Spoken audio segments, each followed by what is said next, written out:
Hello, people, and Happy New Year! Happy New Year! 2026 has finally arrived. But yes, the Arsenal don't stop. The games don't stop. Football is still here. Transfer window is also open, interestingly enough. So we're gonna talk about it today, right here, right now. Bournemouth versus Arsenal preview after the demolition Arsenal did against, of course, Aston Villa. We still turn our attentions to, of course, the game that is going to happen on Saturday against Bournemouth. It will be an interesting one, to say the least. It's definitely going to be an interesting one. Liverpool today drew against Leeds 0-0 at home, which is quite fantastic for us because they had a chance to try and close the gap, but they actually fell a bit further apart from us. So that is always nice. Feels like nobody wants to finish in top four. Well, the fourth place at the moment, at least. Well, maybe now that Aston Villa have lost, maybe they will drop a bit lower as well. But overall, at the moment, it's shaping up to be between Arsenal, of course, and Manchester City. Saying that, Manchester City are currently playing against Sunderland at the Stadium of Light. This result basically impacts Arsenal directly, to be honest, because if City draw or they lose, Arsenal pull away. If they win, it's the 2-point gap, and all the attention shifts to the weekend, of course. But yeah, Arsenal versus Bournemouth. Apparently, Semenyo as well is gonna be available for the game. For Bournemouth, so hence why he's in the thumbnail. It's going to be interesting to see how they perform. Semenyo is coming back in a way. He has starting to score goals. I don't expect an easy game. It felt like Bournemouth are a bit of a free fall, but the game against Chelsea, it's going to be interesting to see. Speaking of Chelsea, by the way, what a day in the New Year's to see that Maresca has resigned. They will have a new manager, and by the looks of things, it's going to be the Strasbourg manager. Not saying much, but hey, it is what it is. And not many Chelsea fans are happy about that as well, from what I can gather. But overall, yeah, Arsenal versus Bournemouth. It's going to be a tough one. It's going to be a rough one. Bournemouth are one of those bogey teams Arsenal tend to have, especially away. Last year with Saliba's red card, it was a bit of a mess, let's just put it that way, for lack of a better word. But we'll see how that's going to go. We'll see how everything's going to be impacted from that going onwards and forwards. But yeah, Arsenal, with the injuries that we have, Declan Rice, it looks like it's a big question mark, but it looks like will be out for a few weeks, but at least from what I can gather, because it looks like he still has some swelling around his knee, surrounding his knee. So the scans have not been done as of yet. Probably tomorrow in the press conference, Mikel Arteta is going to reveal tiny bit more. Hopefully, at least. Let's just put it that way. But overall, yeah, it's going to be very interesting to see how Arsenal are going to fare in the longer extent of time without Declan Rice, because he was one of those players that, to some degree, Arsenal's season was riding upon, because he's, I would argue, the only player currently in the team that actually doesn't have a decent backup, because with Gabriel, technically speaking, we have Hincapié, we have Calafiori, if we are going to go that way. Mosquera was for Saliba. Luckily, Saliba is now injury-free. But the looks of things, Mosquera is still recovering, so we are kind of covered in that department. Timber is playing. Ben White, again, not looking great, but it is what it is at the end of the day. We'll see how that's going to go. But yeah, Arsenal absolutely annihilated Aston Villa before the New Year's, and that was fantastic watch. It's a shame I couldn't do a reaction, of course, but first half, yes, it was a bit of a mess. It was troublesome. It was worrying. Second half, absolute domination, especially given the fact that Gabriel comes back into the team. We look more solid defensively, and on set pieces again. Set piece again, Ole is back. He's back with Gabriel at the focal point in the center of all the action, scoring goal against Emi Martinez. After that, Odegaard actually had a very decent second half, the nice through ball as well for Zubimendi to score. It looks like he's starting to shoot from outside the box more often, which is very nice to see. I'm not gonna lie, he has done it now 2 games in a row. Maybe he's gonna do it more, and that type of Odegaard is something we need to see. We need, if we want to win, if we want to do anything, we need more direct, more risk-taking, more proactive Martin Odegaard in that 10 spot. Not just from creative standpoint, but also from the shooting standpoint, because how many times we see a chance, an open lane just from the edge of the box to see that we can shoot Everyone screams in the stadium at the screen, shoot, and well, he just passes it off. Let's be real. So it's going to be interesting to see how that's going to play into the second part of the season. But so far, we are 5 points clear. It's looking great for Arsenal, of course, going into the second part of the season. The game against Villa, to some people, including myself, was not fully season defining, but definitely it was one of the main points where we could see how our season could be shaping out to be long term at the end of the season. And we passed it with flying colors, which was absolutely phenomenal. Very nice way to finish the year. Now we go in the second part of the season. Obviously, lots of stuff riding on these games because in January specifically, away when we play, we have to play pretty much every single one of Arsenal's bogey teams, if you're looking from that point of view. Because if I quickly look at Arsenal's schedule, if we look at our away games in Premier League, it is Bournemouth on Saturday. It's not going to be easy. Forest away. Yes, Sean Dyche. We'll see how that's going to go. We have Leeds away. Leeds at Ellen Road for Arsenal have been a bit of a weak spot, so we'll see how that's also going to impact everything. And of course, we have Chelsea on January 14th away in the Carabao Cup semi-finals, which again, it's going to be interesting to see what the new manager does, because according to Fabrizio Romano, new manager, it's not going to take weeks or a month or something. It's going to be done, well, ASAP in the next few days, apparently. Of course, the main target, the main guy who looks like it's going to be coming in is the Strasbourg manager, which, as I said before, Chelsea fans, from what I can gather, are not too excited about. Let's just put it that way. But it's going to be interesting to see, because that was a bit of a shocking news, although I'm not surprised. I'm definitely not surprised that Maresca is gone, because it has been a bit of a regression based on the previous seasons, of course. So it's going to be interesting to see how this season shapes for them out to be. But yeah, we're going to talk about everything today. Smash the like button, subscribe if you're new, and of course, leave your thoughts in the live chat. And big up Fusion is not jazz. Good evening. Good evening to you, sir. Happy New Year to you. Big up, Beggy, big up. Hope everything's fine with you. Happy New Year's to you too, and big up Sheldon. Big up. Happy New Year's to you too, brother. Hope everything's fine with you. You had nice celebration. And 2026 for you is 10 times better than 2025. Big up Terry Tibbs. I can see Porto in your profile picture. Interesting choice. Bournemouth are... Yeah, you say Bournemouth are trash, but at the end of the day, we cannot take anyone lightly. It's one game at a time settings, first of all, and second of all. Third of all, it's Premier League. We cannot take any team very lightly. You say Bournemouth is trash, but people said that we're going to pass Sunderland with flying colors. We're going to do this. We're going to do that. We will beat this team, that team easily, and we haven't. So Arsenal are a bit of a coin toss in these instances. Obviously, I expect us to win the game. That goes without saying. I expect us to win the game without shadow of a doubt. When is Semenyo leaving for the City? Well, we haven't gone the full here we go, but Iraola, after the game against Chelsea, right, where they drew against them, he said that Semenyo is going to be available for the game against Arsenal. And I would expect after the Arsenal game, he is joining Manchester City. At least I haven't heard anything much regarding Semenyo as of now. It has gone a bit quiet. I assume Manchester City and Bournemouth are ironing out the last details, right? But yeah, it looks like Semenyo is going to be available for Bournemouth against Arsenal. So that is going to be interesting to see. Last game, probably he will want to put on a show. He's definitely going to want to leave Bournemouth on a high. Let's just put it that way. So definitely that's going to be very interesting to see how that develops. I have not been here in the last live, so I don't know if you talked about the Arsenal deal with because I saw a lot of noise about it. Yeah, it's been a very questionable one. Let's just put it that way. Regarding the rumors that Chelsea wanted to sign with them, Chelsea wanted to deal with them.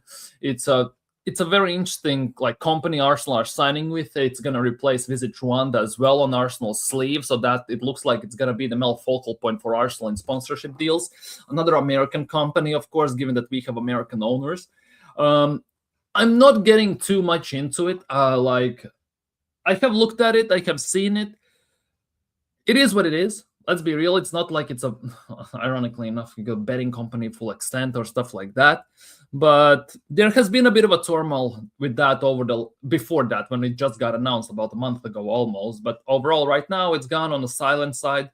Arsenal are gonna have a new sponsor, and well, we have to live with it. It's gonna be interesting to see how it's gonna look on the sleeve as well. What kind of design Arsenal are gonna portray with it, just a text, or if there's gonna be something extra added. Let's just put it that way. I'm currently a Sunderland supporter just for tonight.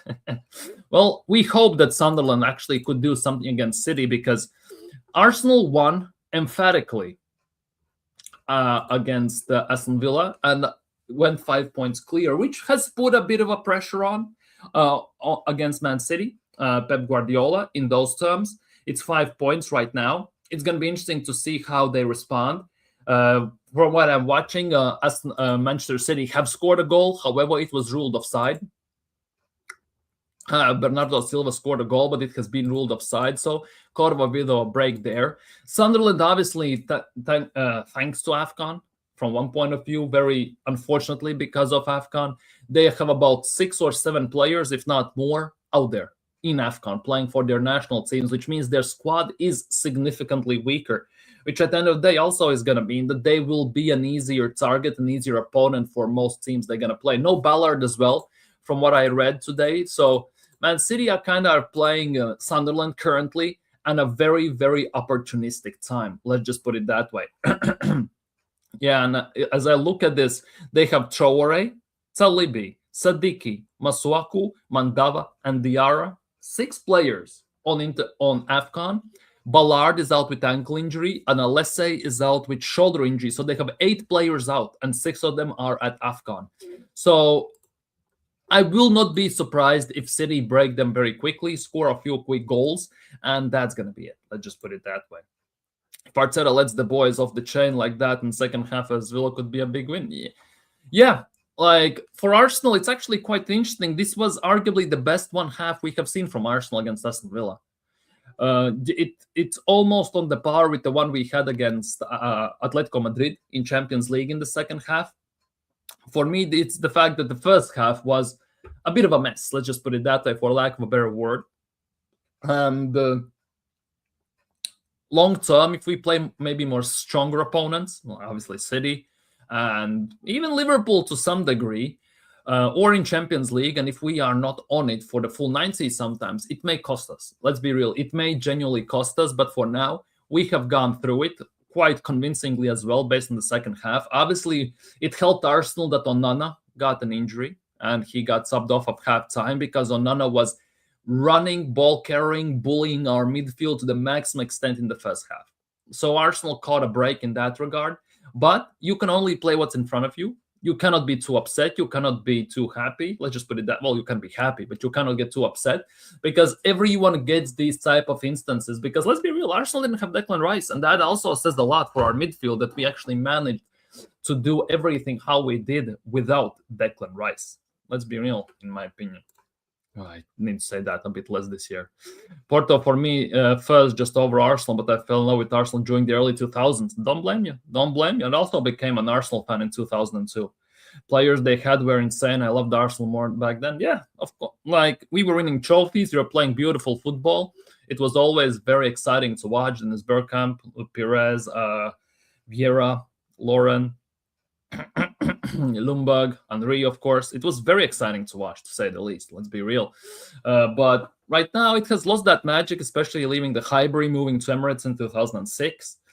It's just very painful to watch Arsenal in terms of how much success we had at Highbury and how little of success we have had at Emirates. Because we moved to Emirates as it was, as Stan Kroenke said at the time, to compete with the big teams, your Bayern Munichs, your Real Madrids, your big ones. And so far, we haven't done it because to fully compete with them, we actually have to beat them in the league, in Champions League and everything. So it's going to be interesting to see when Arsenal are going to win a major trophy. What's going to happen? How Arsenal are going to respond also.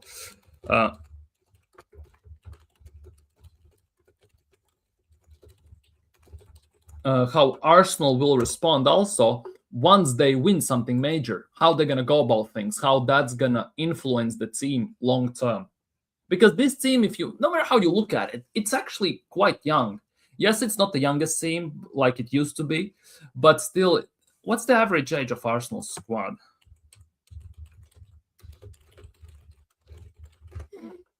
Average age of Arsenal's squad is 25.9 years. So let's just put it 26 years, right? 26 years old. Oldest player is Norgard, if I'm not mistaken. Then there is, of course, comes Trossard, and then rest of them are in late 20s, mid 20s, or early 20s, or even teenagers to some degree. Let's be real. So if we can develop and keep moving on like this, and if actually this team manages to win something major, there could be that type of like 4 or 5 years potentially, even where Arsenal are a very, very strong team that everyone has to reckon with in all competitions and for the full season and never count us out. It's just a matter of time until Arsenal get it over the hump. Let's just put it that way, that mental block when it gets shattered, where we actually win something big. Because this team, obviously, as a collective, as a unit, hasn't won anything. Individually, yes, but as a unit, no. And once they win something as a unit, they get the experience, they get the emotion, the pain, the excitement, everything. Once they have something to go from, basically, at the end of the day, then actually we might see Arsenal getting quite even more dominant than we have seen it than it has been. Let's just put it that way.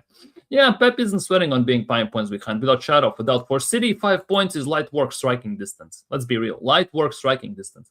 Especially since we still have to play them at Etihad towards the end part of the season. If there are few points between us, like it is right now, if it's still 2 points between us, it could come to a point that the whole season basically rides on that one game. And obviously, as they say, pressure makes diamonds. And we have seen what happens, unfortunately, Arsenal under the pressure. Saying that this season we have actually went through some very high-end pressure situations, high-end pressure, emotional problems, and we actually have come on top most of the time. So there is that hope. Let's just put it that way. There is that hope. There is that expectation as well. So we'll see how that's going to go. We'll see how that's going to go. Merino in the midfield was hard to watch, was really close to a red. Yeah, to be honest, you could argue Merino should have been on a red. He should have been sent off. If we are looking at that point of view. So it's going to be interesting. Merino in the midfield is very painful to watch. I'm not going to lie. He's there for Arsenal at a striker, a position he has played only for a year and a half, basically since joining Arsenal than anything. Right? So it's actually very nuts that Arsenal's one of the main positions for Arsenal is this number 8 role where Declan Rice plays. And he, for me, arguably is the only position in this squad specifically that doesn't have proper backup. Left wing, we can debate because we don't actually have a proper left winger. Leandro Trossard, the Kung Fu Panda, right? Still is the best left winger we have in the team, no matter how you look at it. The other question mark is Eze. What's going to happen with him? He's been on the bench for the last 3 Premier League games. Hasn't seen the pitch. Last time he had that was like 4 years ago when he was at Crystal Palace and he didn't play 6 games in a row because he was holding the bench. What's going to happen there? What's going to happen with that as well? Because I still believe Eze has a very integral part to play in Arsenal's style hopes in all competitions this season. The question is when actually he's going to get the game time, because right now he's going to get put on the pitch at some point. Bigger chances than not, it's going to be a high-end press situation where something is on the line. Whether it's a draw, we need a win. Whether we are winning, we need to hold 1-goal lead, or we are losing and we need to pull one back. And he's going to be out of form, out of match fitness. And I think that could actually play a more cruel joke on Arsenal long-term than anything. Because we need this rotation. As soon as Odegaard has come back into the team, since that hat-trick as well that Eze scored at Spurs, against Spurs, right? Eze has been non-existent, but it feels like for Arsenal in this team, for Arteta at least. It feels like he's been kind of invisible to some degree. Big up, Abs. Big up, Abs. Hope you're doing well today, bro. Go subscribe to Abs, people. Go show him some love. Doing regular AFCON watch-alongs as well.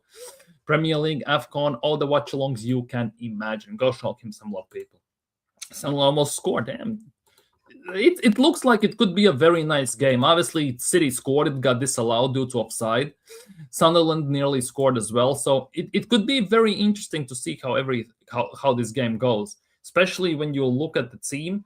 They technically are playing four at the back with Gertrudia in the six. At the same time, it might not be the case. So let's see. Let's see. At the moment, I don't expect Pep to be sweating at all because let's be real, it's just the start of the game pretty much at all. As they need to play in the cup if Arteta don't let him play. Like, we are in all competitions still. We are still in Carabao Cup, FA Cup, Champions League, and of course Premier League. And at some point, he will have to play a lot. He will have to play. He will have to play a significant role, and not just in cups. In Champions League, I think Eze will be very useful, 100%, because Champions League football is completely different to Premier League, what it feels like. It's more open, more direct, more forward-thinking at times. Opponents against us leave more gaps many times. So Eze definitely could thrive on that, right? Signing 65 something million player just for Carabao Cup and FA Cup seems kind of a bit wasteful, right? So in Champions League could be a one place where he shines, like Martinelli is doing it currently, top scorer in Champions League. He's bagging goals there as literally for fun. For Premier League, it's gonna be interesting because since that one, when we played Villa away, he didn't press. He did something that Arteta didn't like. He was yelling at him. He got subbed off, and he has been on the outs. He has definitely been on the outs. So definitely, it's going to be very, very interesting to see how Eze gets integrated back into the team over time. Even though he's not injured, he's available to play. He just doesn't get played.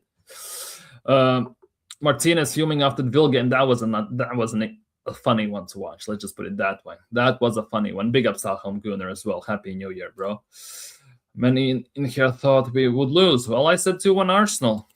In my wildest dreams, I did not expect Arsenal being 4-0 up, and then they just bag that goal we conceded. By the way, that was such a jammy, shite goal to concede in general. Like, I wish it didn't go in because Saliba did the tackle. It still somehow bumbled through feet. He got the touch on the ball, and it basically at the end of the day went through Raya's legs, and it was empty in a tap-in, right? So very unlucky goal to concede. Obviously, I would have loved to have a clean sheet, win 4-0. Just literally that with a full-blown middle finger to Emery, to Aston Villa in that regard. But hey, 4-1, I'm not complaining as well. Not complaining at all. 3 points on the books. Second half performance, fantastic. Just wish we could put together a game where we have both have performances to that level. Because throughout the whole season, it has been like that with Arsenal. It's been like a roller coaster. We have bad half, amazing half, bad again on the decline, few games on decline, again one great half, and again on the decline. It's like literal roller coaster sometimes watching Arsenal, and it's very frustrating. Let's be real, it is very, very frustrating because after that first half, literally halftime felt much more interesting than the first half, but in the second half it paid off all the debts tenfold. Let's just put it that way. Big up PW, big up here. Happy New Year, bro. Happy New Year. And everything. But yeah, some things I wanted to talk about today as well. And of course, it's gonna be about transfer window because it's January. Technically speaking, we need some signings. Transfer window is open, so why the hell not? Literally, why the hell not? Arsenal are linked with a few players as well, so it's gonna be interesting to see will we sign anyone, because Arsenal in this January window are very hit and miss with these signings, given the starting circumstances that the Arsenal have with FFP and PSR, because there actually are not that many issues. For Arsenal with FFP and PSR, apparently. But we're going to get to that in a second. That goal took 8 points from my fantasy team. Yeah, see? Lose. Big up PW. Maybe in the first half, the second half was this month. Yeah, absolutely, 100%. 100. Big up Cooper. Happy New Year. Blessings to you. Thank you, and blessings to your family as well. I know you're on the dad duty today, so hopefully all is going with flying colors. Everything's happy, fine, exciting. Hope all is fine with you, my guy, and your family as well. And yeah, speaking of transfer windows, let's start with the transfer window, right? because it's January and many Arsenal fans are expecting signings. Let's just put it that way. And apparently, according to Izan Khan, obviously, I don't know how much I trust him. Let's just put it that way, because he has been hit and miss through summer, right? But Arsenal apparently have money, without shadow of a doubt, and are financially very healthy. No, apparently, by the looks of things, in very good position in terms of FFP and PSR. So there apparently are no issues. The income is very good. The expenditure is not that big that the actual income is covering it. So it looks like we could be actually in some positive monies, right? In earnings, in pluses, right? And actually, that's expected to get even stronger with success in competitions this season. Rightly so. No shadow of a doubt, rightly so. However, the last summer's outlay, we spent quite a bit, like nearly 300 million, something like that last summer. Means large spending in January most likely would not fit the club's aim to be financially sustainable, right? And that is the case because if Arsenal have spent so much money in summer, it means that we won't spend as much in January, most likely. Saying that, there are also many reports suggesting that if Arsenal actually managed to sell in January, right, because there are some vague interest from Fenerbahce in Jesus, in Trossard still. There is some vague interest in Martinelli, which I don't see Arteta letting any of them go. There is some vague interest in Jesus from Brazil still, about 20-25 million and stuff like that. Banjeri, it looks like, might be going on loan to Bournemouth. There are some very big talks about that in the last few days. It looks like for Arsenal to actually make any signings in January means that Arsenal actually will have to sell. And I hate that Arsenal sometimes do this, that they're in this position, sell to sign, which should not be the case. Then again, balancing books for Arsenal is going to be important no matter how you look at it, because they go by quarters, they go by years. And if you overspend in one, you kind of are subject to spending less in the next. And to some degree, we are in a position where we actually don't need many signings. We just need some squad fillers, maybe some changes. For example, Norgard he's old. He's going to need to be replaced. Maybe not with number one guy, number two guy. Trossard as well. He's not the youngest spring chicken, right? So he's going to need a replacement no matter how you look at it. So we are in this position where we need maybe 3 signings, maybe 4 overall. Like 2-3 of them would be squad fillers, so they maybe would not require as big of an amount, in my opinion. The main thing is the left wing spot, no matter how you look at it, and that will definitely require some pre-penny. But in grand scheme of things, like 150, 200 million or something like that to cover all the bases, I think that is enough. That would be enough, and I expect that also to be enough, at least at this given stage. Overall, no, if you look at Arsenal and how we have basically built the team over the last 5-6 years under Mikel Arteta, let's just put it that way.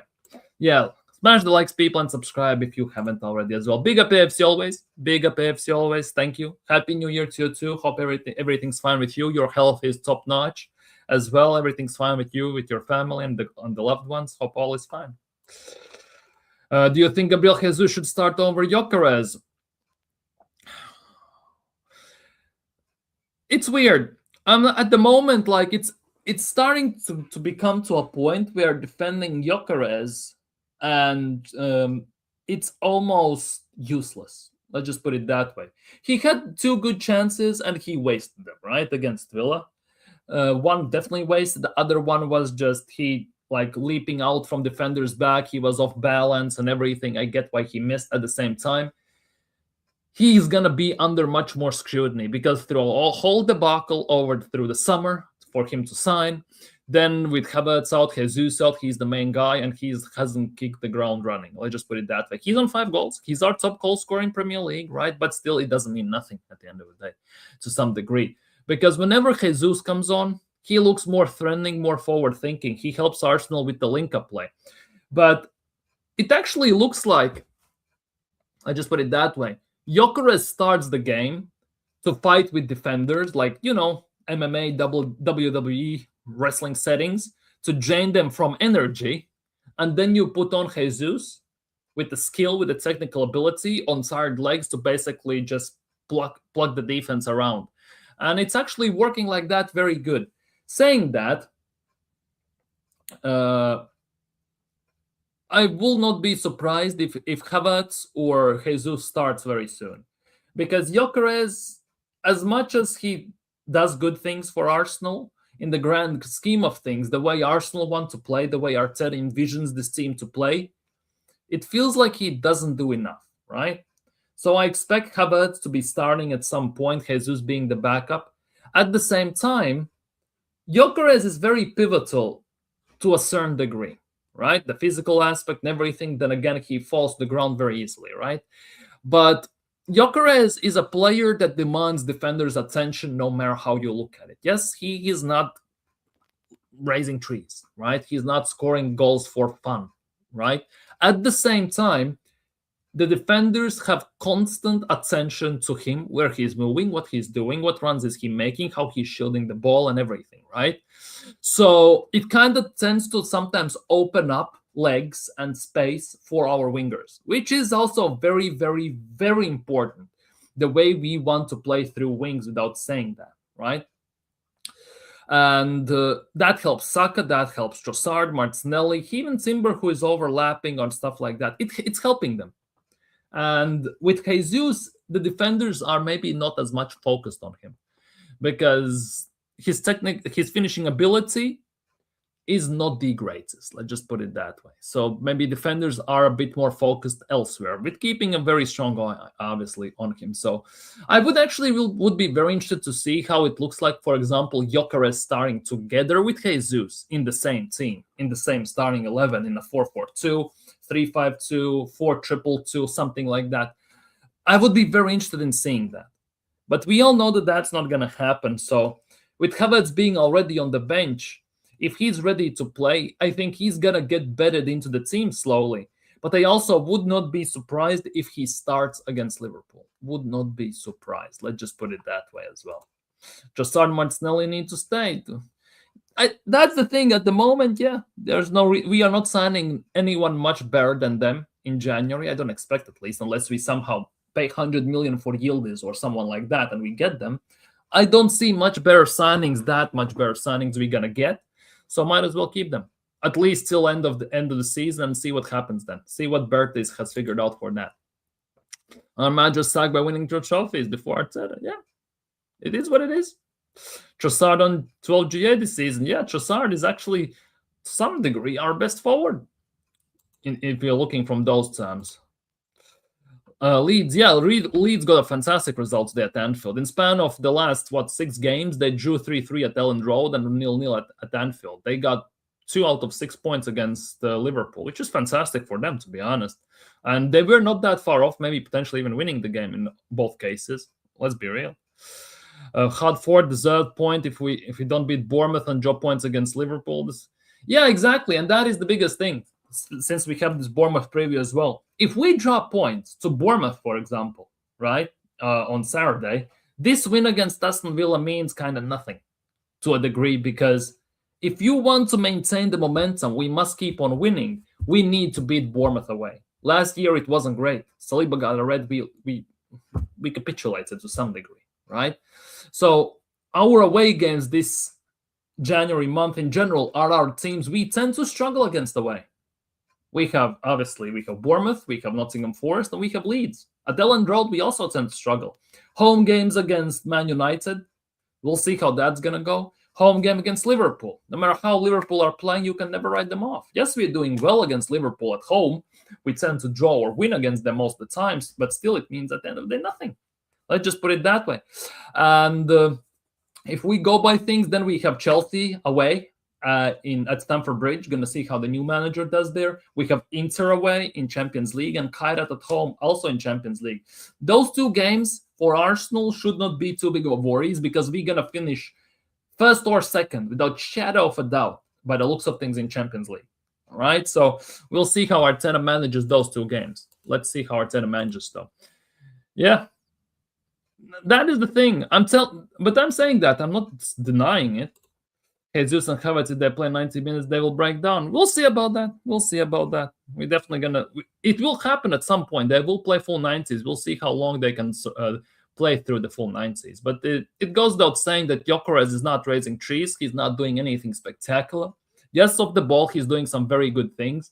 But for a guy that's 6'3", 6'4", who is very physical, somehow Jesus wins more headers and manages to keep up the ball when Raya plays it long better than him.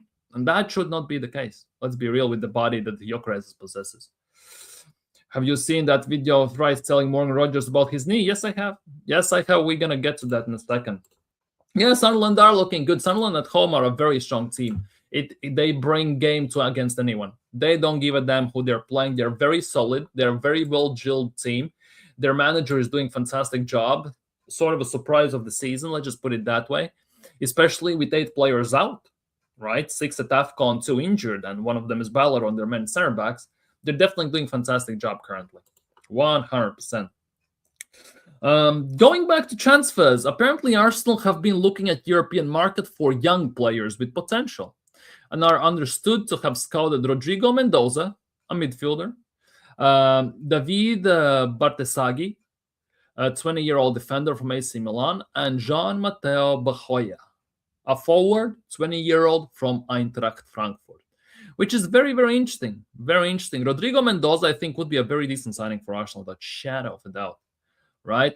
David Bartesaghi as well. It would be interesting to see how much Arsenal would have to pay for him, because Bartesaghi apparently would be about 35, 40 million in this January window, most likely, which is not a small amount of money for January for Arsenal. Let's just put it that way if we speak in terms of Arsenal. But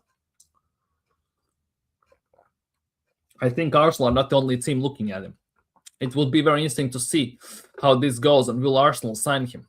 But I'm not holding my breath at the moment. Let's just put it that way. I'm definitely not holding my breath on transfers without shadow of a doubt, because Arsenal are in one of those instances where you cannot expect much from Arsenal in January. We don't sign big players in January, which arguably could be one of the main reasons why we sometimes don't go and win things in the last years, but we'll see. We definitely are going to see. And talking about Jean Matteo Bajoya from Eintracht Frankfurt, a 20-year-old forward, would be interesting to see if Arsenal sign him, because first things first, he would be about 50, 60 million, first of all, which is what Eintracht want, which is, again, insane amount of money. Second of all, he's French. And looking at our track record of French players signed to Arsenal under Mikel Arteta, it is non-existent, because Mikel Arteta hasn't signed a single French player at Arsenal, which again raises the question, will we ever? Because we sign Spanish players now under Arteta more than anything. We don't sign French players. None of the players Arteta has signed have been French. He has gotten rid of all the French players besides Saliba. But to bring into the team, he hasn't any. And every time we are linked with a French player in the transfer market, I am very, very, very skeptical, because we have never signed one. And hence why I'm just not holding my breath. I'm just looking at it and just thinking, well, we'll see. Genuinely. Big up, Jimbo. Big up, Jimbo. Well done, Leeds. Yes, Happy New Year's to you, Jimbo. And yeah, Leeds did fantastically well. And if you're wondering what specifically, right, AFC Always was mentioning is this. AFC Always said, have you seen it, right? Declan Rice was talking to Morgan Rogers after the game about his knee. And he said that the knee is swollen and appears to tell Morgan Rogers that knee is effed. It's terrible. That terrible part I see. But the fact that he says it's just effed, I didn't see. I couldn't read it from the lips. Let's just put it that way. But yeah, it definitely is not looking great in that regard. Definitely not looking great if we are looking in those terms.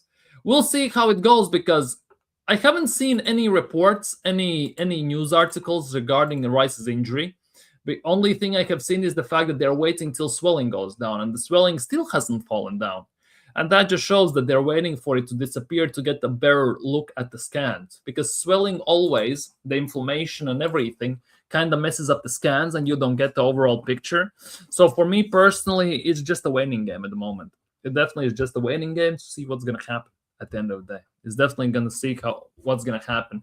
But the fact that Rice is out, it's unfortunate, for lack of a better word. How long we will have to deal without Declan Rice? That is the biggest question mark of them all. because it could be a few weeks, which, yes, January is not easy for Arsenal, but it will not damage us that much. At the same time, it could also be few months, and then it's a big problem for me. And if we don't go in the market to actually try and find a replacement and improve and someone who can hold his position, it's not going to be great. Definitely not going to be great. Did you hear Stefan Borson, the former Man City financial advisor, said about our January transfer window could be a quick one?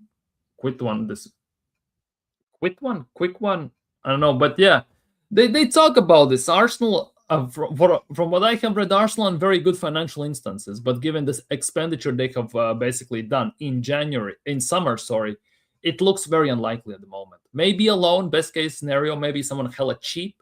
Nobody's gonna give on loan one of their best players, right? So that already means that Arsenal are kind of not getting anyone noteworthy besides a body basically to put into the team just in case. Let's just put it that way. But for me personally, if Arsenal manage to sell someone and then they go into the market, that's the, I think, best case scenario for this. Best case scenario. At this point last season, we had about 3 red cards. This season, I think we have 0. Yeah. But those red cards as well, pretty much how many red cards we got last season? About 7, 8, something like that. And 6 of them were our own fault. Like Trossard kicking the ball away, Declan Rice kicking the ball away, blocking it. Skelly's an experience, obviously, that got him 2. One of them also was fixing up the mess after when he got caught out, and obviously Calafiori was not there as well. He had to basically cover the hospital pass he got from Trossard, I think it was at the time. So it was a very weird one in those times, definitely. But hey, no red cards is good. But to be honest, I'm not gonna lie, I would trade 2 red cards for 3 less injuries at the moment over the course of the first half of the season, if you're looking from that point of view.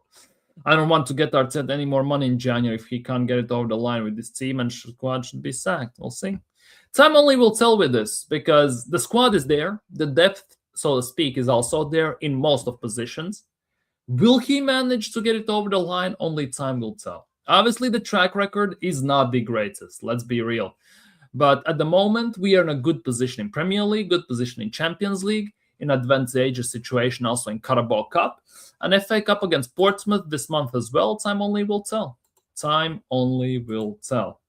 Ran Declan Rice through the ground, basically. Because, as well, Sheldon, I don't know if you have seen this, but there is actually images and video on YouTube, on Twitter, where you can see in 62nd minute against Brighton, where Declan Rice played right back, him signaling and telling to Arteta and the bench that his knee is not feeling great and it doesn't look good. And they ignored it. Seriously, Declan Rice still played the full 90 despite everything. Just like it was Arteta kept playing injured Saliba. He pushed on the pitch injured Partey, Tierney, played injured Declan Rice with broken toe and everything. It's not a great track record in that regard. He kept it on the pitch for the full 90 with the right back position. You could see that even during the game that he's not even running at full pace at times. He's just jogging. So time only will tell. Time only will tell. But definitely it's not a good look. And it could damage our season overall long term. It's given the extent of the injury of Declan Rice, obviously. Just given the extent of Declan's injury at the end of the day. You're looking at trying to be out 4 to 8 weeks. That would be the most reasonable assumption in this regard, I think. For me, it could be like a month or so, depending on what it is. Let's be real. Genuinely, depending on what it is, I would give it about a month. If it's more serious and everything, could be 2 months. I think it's going to be in that ballpark, month to 2 months. That would be my expectations as well. And the sad part is it means whole January. Unfortunately, that would spell out for Arsenal the whole January. And if that is the case, oh bloody hell, it's not looking good. Because all the games we have in January, it's not going to be easy. None of the games, to be honest, in Premier League are easy, let's be real. But it's definitely going to stifle our team. Because games without Declan Rice, the whole soul of the team in the midfield to a certain degree, right? It's gonna be rough. He was the only one who could do the running, who brought somewhat physicality to the midfield and everything, and ball carrying abilities. Right now, we saw against Aston Villa as well. As long as Onana was on the pitch before he got injured and subbed off at halftime, he had our midfield on toast. Our midfield was like Swiss cheese, full of holes, and Onana was running all like nothing, like hot knife through bar, basically. And I think we also, obviously, as I said, we caught for us a lucky break, for Aston Villa a very unlucky break that Onana got injured. He had to be taken off. That definitely switched the dynamic of the game. And it obviously the favoritism of the weights obviously shifted into Arsenal's favor quite heavily in that regard. So we'll see how it's going to go, because now we will have to see how we're going to play without Declan Rice. And it's also, I'm not a big Declan Rice got Thomas Partey treatment to some degree. Midfielder gets put at right back and gets injured. And that, for me, was one of the worries when I saw that Declan Rice is playing right back, because that position makes him do, to some degree, even more running than in the midfield. And we unfortunately have paid type of the price. Let's be real. Top players back in the day used to play 36, 38 matches plus Champions League. They never broke down like our current players. Yeah, they didn't. And even if they did, it wasn't to a degree. It was to a degree. It wasn't as bad as it is right now. Injuries have always been there. It's just how they got fixed, but how they got dealt with. Let's just put it that way. And unfortunately, with Arsenal, it has come to a situation where it feels that players at times get rushed back too early for their comfort. And this is the one thing I was talking about Rasta the United fan, right? About this. That is the one place where he gives, for example, Ruben Amorim actually some credit. He doesn't rush players back. He allows them to get fully fit and then puts them back in the team, which also should be the case at Arsenal, especially given our depth. But unfortunately, the injuries that usually happen at Arsenal are in positions where it kind of makes or breaks to some degree our team, especially in defense. If you look at it, we had 8, 9 defenders, and 5 of them were injured with no backups. Our backups even got injured. And obviously, Arteta refused to play youth. He refused to play Nichols, for example, against Brighton and everything. And at the end of the day, he played Rice there. And at the moment, it feels like we're paying the price. That is one of the biggest things as the manager. You have to see and you have to feel when players are edging towards the red zone or they are in the red zone, and you have to be man enough to tell them no, that they are not going to play, which obviously Arsene Wenger was down to a T. He had no issues benching Henry, Bergkamp, players like that. But unfortunately, at the moment, it's not looking great to that point of view. He can try scaling midfield, but that will never happen. Unfortunately, that is the case. That is the case. Scaling the midfield, that is something that many Arsenal fans have said over quite a long time, over the years. But we have never seen him there. Arteta, when Skelly just burst onto the scene, right? Arteta said himself he envisions him as a left back. Since Arsenal want to invert from the left, at least when we play Skelly, he plays the midfield technically anyways, but that's not the same, right? That's genuinely not the same as you start in date and you push forward, or you play a left back and then you get inverted into the midfield. And he hasn't done that pretty much at all at Arsenal. No matter the injuries, no matter the circumstances, Skelly has been always a left back, and there's a big possibility that we are not going to see Skelly as a midfielder until this manager goes. You have to make amends with that, unless Arteta decides to change his style, approach to the game, maybe system, formation, and everything. Until then, we will not see Skelly in the midfield as a starter, as the main guy. There is a big possibility of that, unfortunately, because we had the same talk about Zinchenko. We talked about this years back. Zinchenko is a midfielder, but we play him as a left back because he inverts inside from the left. And we said, start Zinchenko in the 8.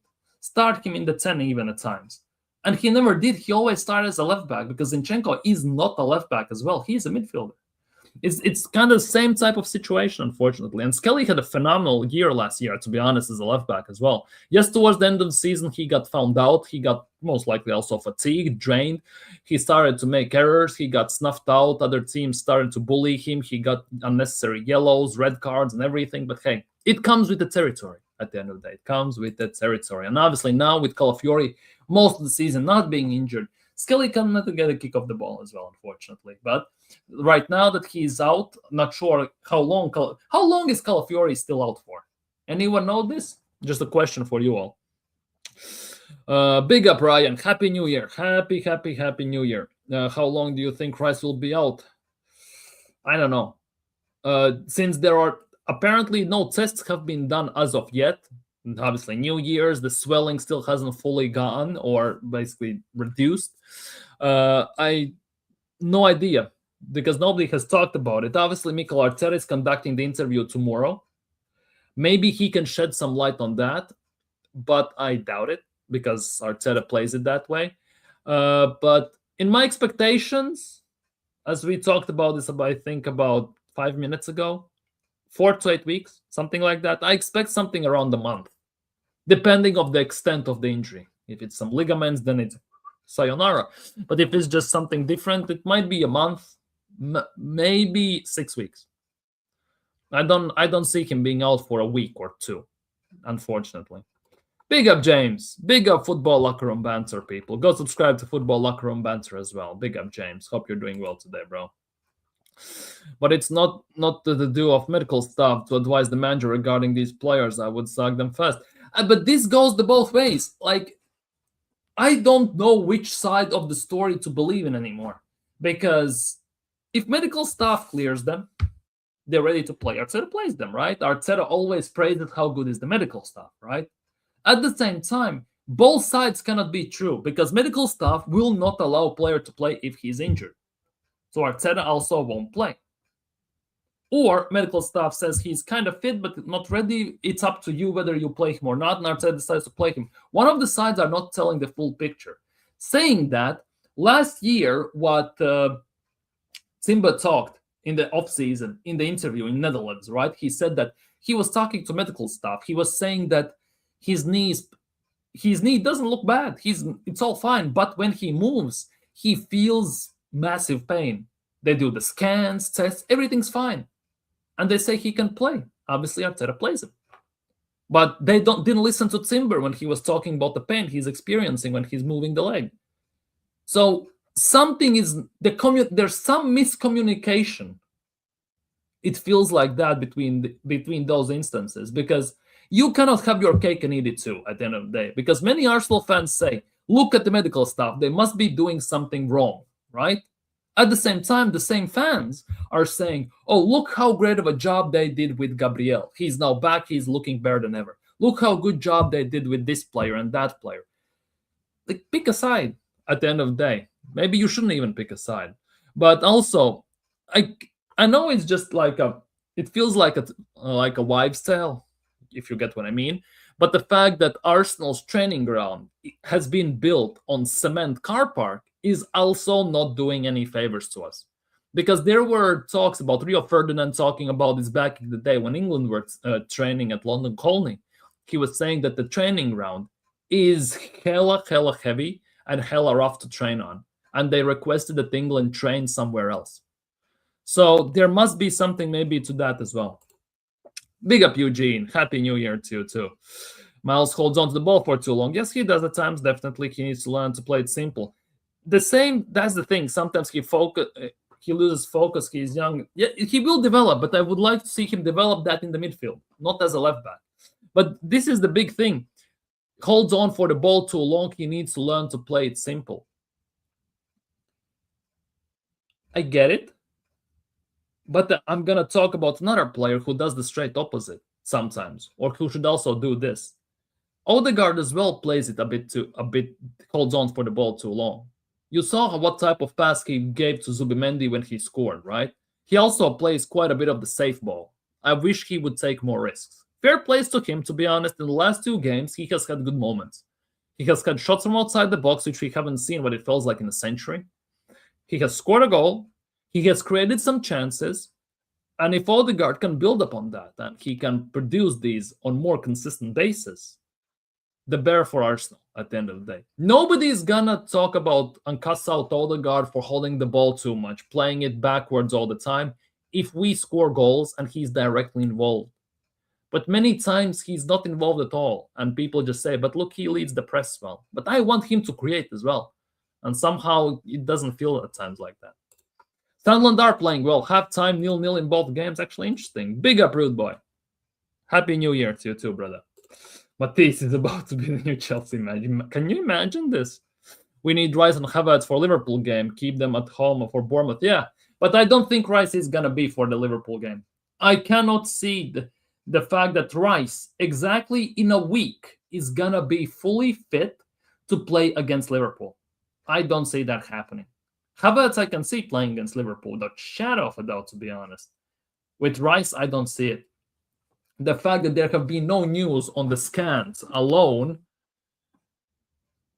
I would imagine that the swelling is still too severe to make the scans to get the complete picture of the situation, which again would mean that I would say 80% at the moment is out for the Liverpool game.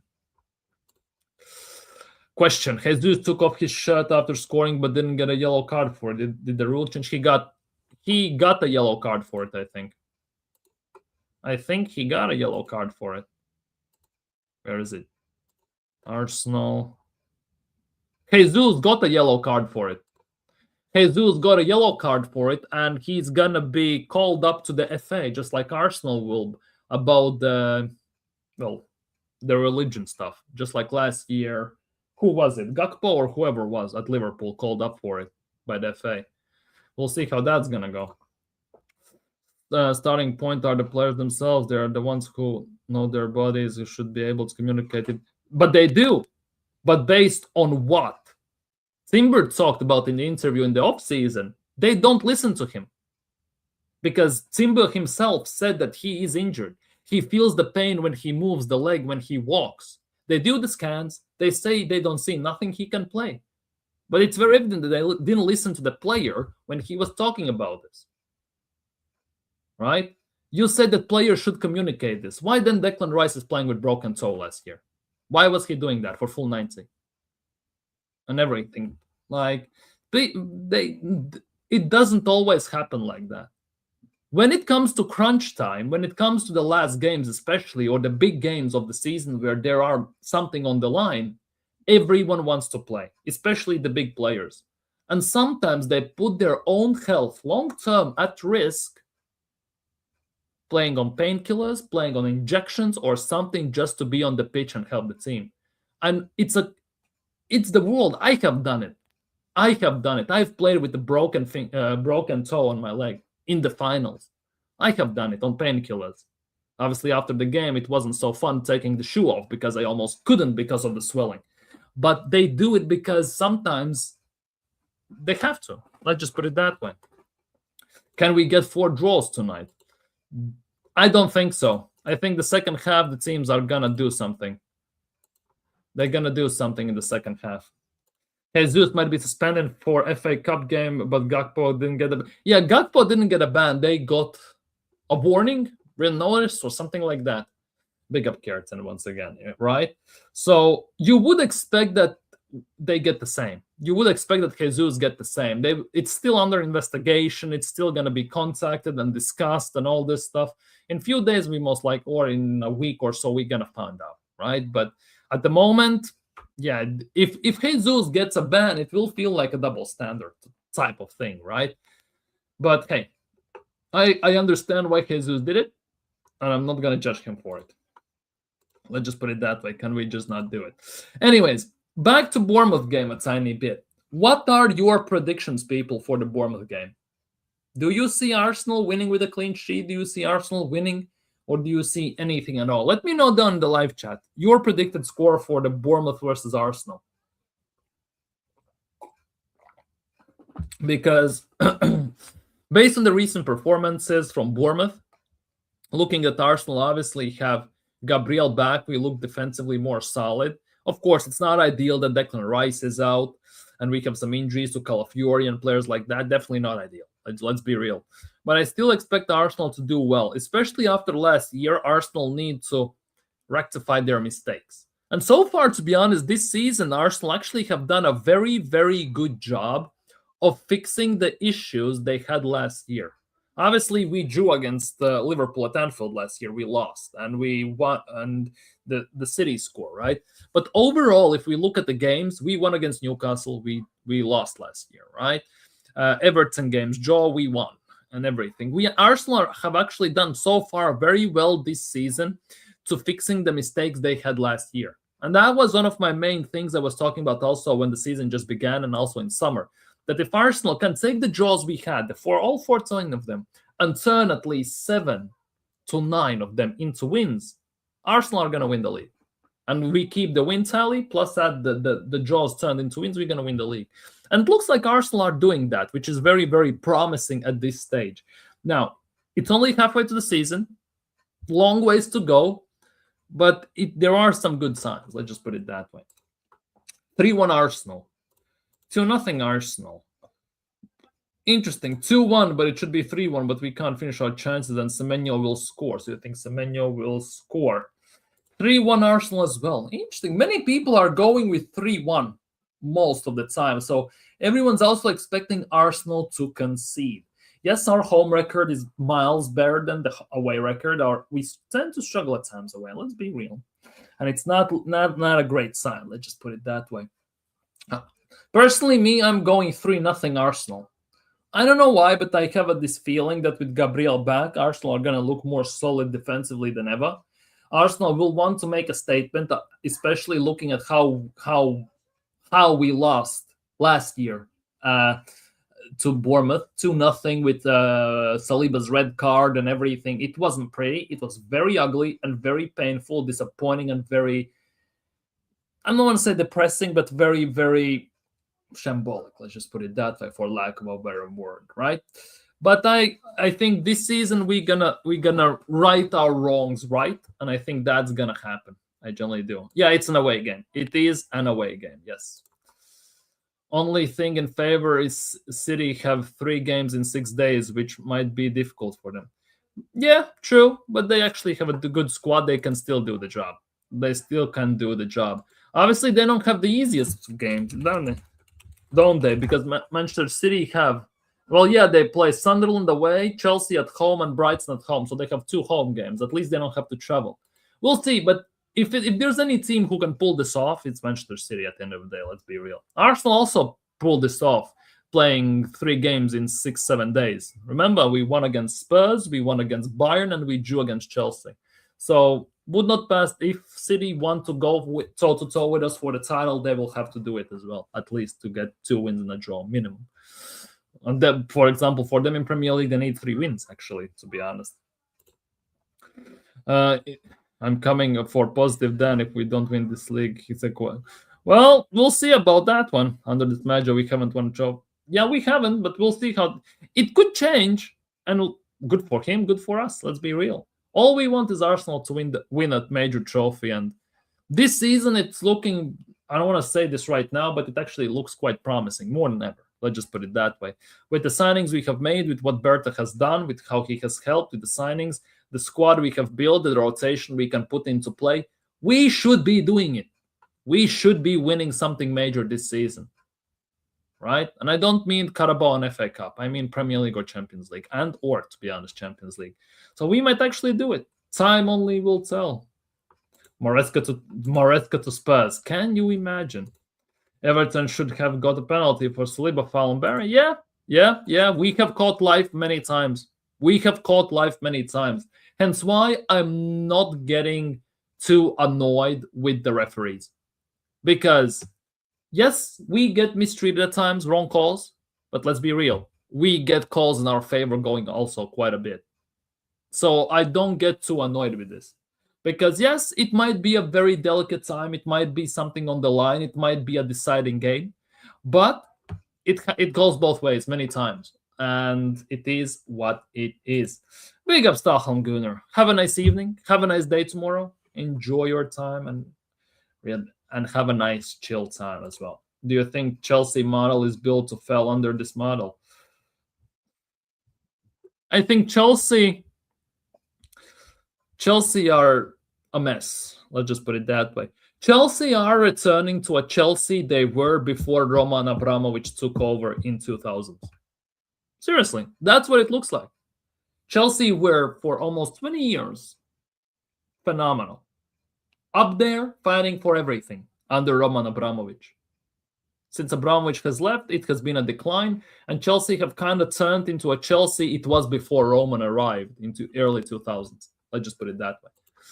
It is coming to that point. Let's just say it like that. But yeah, people, I think on that note, I'm gonna end today's stream. It's good to be back. Happy New Year. If you haven't already, smash the like, subscribe if you're new. Hopefully gonna see you all tomorrow. But for today, I am signing off. So take care, stay safe, enjoy this evening, enjoy tomorrow, and see you very soon. Peace.